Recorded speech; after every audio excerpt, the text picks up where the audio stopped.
All right, we're going to look at problem 1.42. This one, I think, is the same because it's actually looking at a physical quantity based off the average size of a lung. So a typical human lung contains about 300 million tiny cavities called alveoli. Estimate the average diameter of a single alveolus.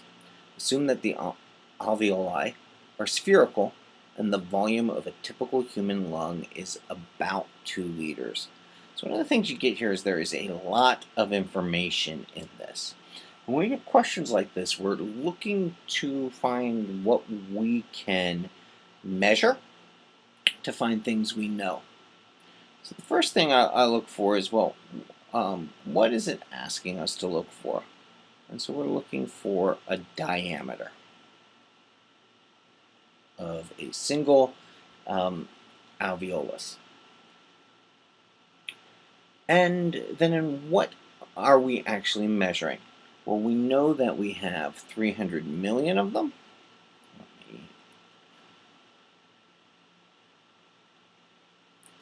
And we know that we have a volume of 2 liters for an entire lung. So we're looking for a diameter of something, but we're measuring volume. And there's a hidden thing in our measurements where volume per alveoli. So we want to think of how we can relate volumes. And diameter to volume. Well, how can I get a length to a volume? We know or can look at that volume is length cubed from a dimensional standpoint. But in the case of this problem, there's another piece of information that it's thrown about casually, but it becomes important. And when we're taking the physical world and measuring it, we're going to have to sometimes remember or look towards this idea. The alveoli are spherical, and so some of our rules of geometry come into play. So on the sheets that I gave that would be used for the tech tests, which comes from the front part of the book, I kind of went, well, okay, I have something spherical, and I'm looking for a diameter. I have a measure in volume. And so I looked down and I was like, well, if I have a sphere, its volume is, so I want to make a variable here, the volume of a sphere is 4/3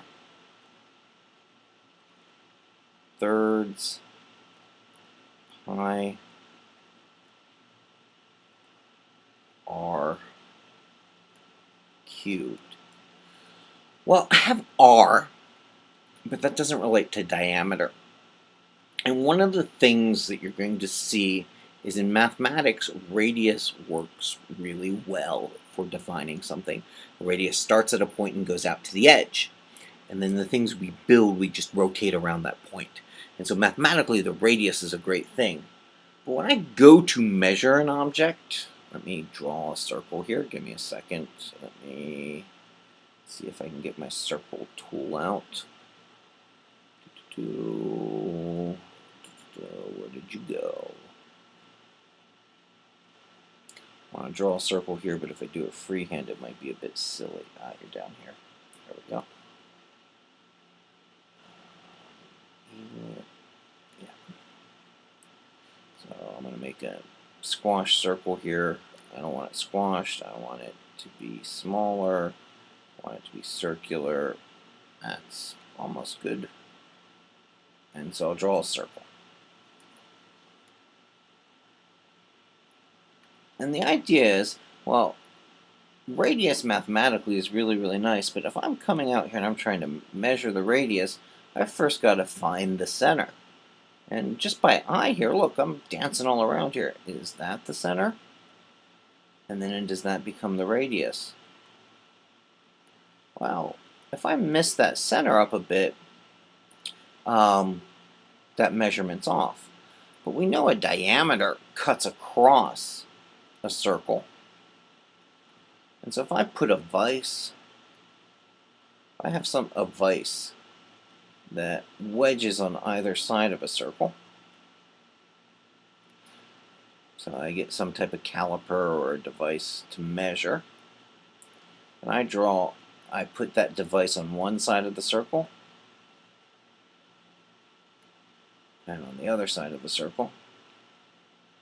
My angles are, oops. So you can imagine like a vise or a caliper in a Friday in class.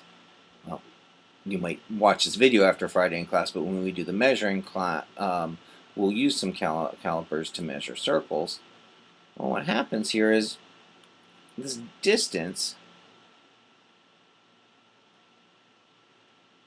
is the diameter, d. And so it's easier to measure in the real world, d, but mathematics likes the r. And that's because finding the center can be hard. And then in measuring out to the edge from the center, especially for the sphere. But if I put it in between a vise, I get the diameter right out, and that's actually not a hard thing to do. So we'll talk about diameters because I can go back and measure them. And so what we have to look at is, and I'm going to draw freehand here after these nice neat lines in the circle I drew. I'm not trying to make a Pokemon ball or a Death Star here. If that's a radius and that's a radius, the diameter is equal to 2r. So mathematics will prefer radius. Measuring will prefer diameters. And so I'm going to keep in the back of my mind that I'm going to want to multiply my end result by 2.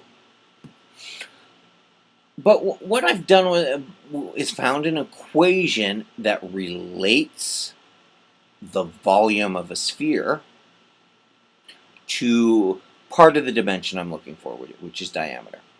Well, we have volume in the equation, the volume of a lung, which V equals 2 liters. So I have to find a way of setting these two things equal. Well, remember, this is one alveoli, which I'll just put a little AV here, because it's not a unit, but one alveoli, sorry. And this is 300 million, right? Make 300 million times 10 to the 6th. And so this is the information we're getting here is, well, I have the volume of 300 of them, and I have a formula for the volume of 1. So what I want to do is I can now set these volumes equal. I'll pull it up here. I'll make my left-hand side of the equation the lung, 2 liters per 300 million, using 10 to the 6 for a million. And I'm just going to put an AV for the alveoli. So that's a volume on one side. Well, if I have a volume on one side, I can get a volume on the other side of the equations. It's a nice thing about equality, right? 3 pi r cubed. And so I have a volume equaling a volume. We've got one thing we can measure. When you think about how are we going to measure a volume of lung, well, we just have someone breathe out and it fills up a container.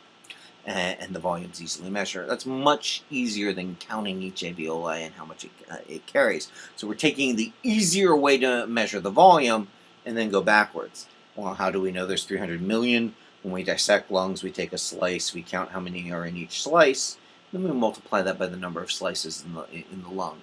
So that there are ways from reality. We have measured these things. We now have these things measured. We can use them to figure out what we can about these pieces. But this is in liters. We're probably going to want meters for this here. So we have to do a conversion. So the first thing I set up on the left-hand side is my conversion from liters to meters cubed. Right? They're both ways of measuring So I'm just going to keep writing my left-hand side here. And we'll do my conversion factors. I go look at my sheet, and I have 1 times 10 to the negative third meters cubed per liter, I believe. Let me look that up. That's from memory here. So volume, 1 liter equals 1 times 10 to the negative third meters cubed. So 1 times 10 to the negative third meters cubed in a liter. Liters will cancel. I'll have meters cubed. That's good. Equals 4 thirds pi r cubed. Now, some people have talked to me, and at this point I said, well, I'm done. The rest here is algebra, and they asked for the next steps. Well, this is a type of algebra where there's a couple different ways you can do it. And so when I say it's all algebra, or you sometimes hear me going, if you get to this point, we're just solving. So I want to isolate r. So I'll change color here. This stuff, the 4 thirds pi, is a number in front of r. So I'm going to divide both sides by that. So when I divide both sides by that, I'll change my colors as I go through. Apologize for that, but I'm going to keep this stuff here, 300 times 10 to the 6. I'm not doing anything in the calculator yet. 10 to the negative third meters cubed L. Whoops. Well, dividing is the same as multiplying by the reciprocal, so 3/4 comes over, and pi comes underneath. So I get r cubed. But I just want plain old r. So I'm going to take the cube root of all this. I haven't typed anything into my calculator yet. I'm just getting to the point where I have plain old r.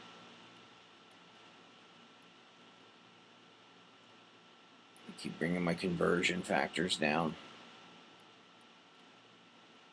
Make sure my meter cubed looked like a meter cubed because it didn't there. 3/4 pi.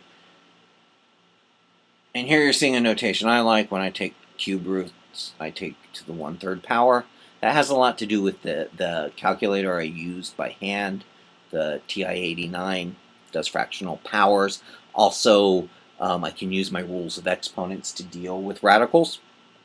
A lot of you will write that. Well, that is the same as what's ever inside of there to the 3rd power. They say the same things. Our rules of exponents let us write either way. I will have a tendency to write fractional exponents. The book does square roots, especially for distance formulas and things like that. And a lot of it has to do with how you're going to enter into a calculator. What I have here now is, if I look just at the units, I'm left with meters cubed. And so when meters come out through a cube root, I'm going to end up with meters, which is what I want for r. So I'm in a nice place. I just want to type this into the calculator. Now, this on-screen calculator, I'm going to do in 2 steps. I'm going to do everything inside, then I'm going to take the cube root of it. It's the nature of the on-screen calculator. On my TI-89, I could type parentheses 2 divided by 300 EE to the 10 to the 6 times 10 EE negative 3 times 3 divided by 4 divided by pi, parentheses, power 1/3. Hit the button once, and a number spills out. It's hard to say, easy to type. But we're going to do this so that we get this in on the calculator here. So what I'm going to do is I'm going to do everything inside the parentheses first. And this is just the nature of some of the different technologies we use. This calculator I use on the computer, I'm not using 100% of the time, so I might occasionally have to retype some things in. But so I'm going to do my multiplications up top first. So 2 times 1 times 10 to the negative 3rd, negative 3 times 3, so there's my upstairs multiplications, divided by 300 times 10 to the 6th, divided by 4 divided by pi. Where's my pi key on this thing here? And so that gives me my number inside my parentheses here. So I have 1.59. What is this? 1, 2, 3, 4, 5, 6, 7, 8, 9, 10, 11, 12. So I have 1.59 times 10 to the negative 12. So I'm going to come here. Let's read this. 1.59 times 10 to the negative 12th to the 1/3. Oh.